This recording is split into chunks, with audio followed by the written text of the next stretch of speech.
मित्रांनो, तुम्हाला SEO माहिती असेल, तुम्हाला सोशल मीडिया मार्केटिंग सुद्धा माहिती असेल, आपण सर्व यूज करतो. पण तुम्हाला GEO माहिती आहे का? Generative engine optimisation. तर बऱ्याच लोकांना माहिती नसेल. तर आपण ज्याप्रमाणे गुगल सर्च करतो तसंच आता आपण AI टूल्सही वापरत आहोत, म्हणजे ChatGPT, जेमिनी. तर विचार करा, तुमचा बिझनेस पहिले गुगलवर येणं फार महत्त्वाचं होतं, म्हणजे गुगलवर रँक होणं महत्त्वाचं होतं. तसंच आता AI टूल म्हणजे ChatGPT, जेमिनीवरती पण रँक होणं फार महत्त्वाचं आहे.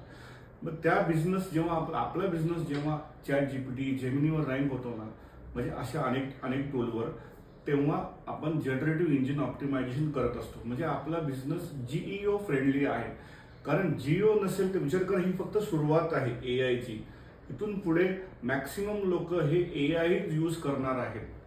तर तुमचा बिझनेस जर AI मध्ये नसेल, म्हणजे AI इंजिन्सवर नसेल, तर तुमच्यापर्यंत लोक पोहोचू शकतात का? तर नाही पोहोचू शकणार. तर मित्रांनो, GEO शिकण्यासाठी तुम्हाला जर GEO शिकायचं असेल तर खाली दिलेल्या नंबरवर कॉन्टॅक्ट करा.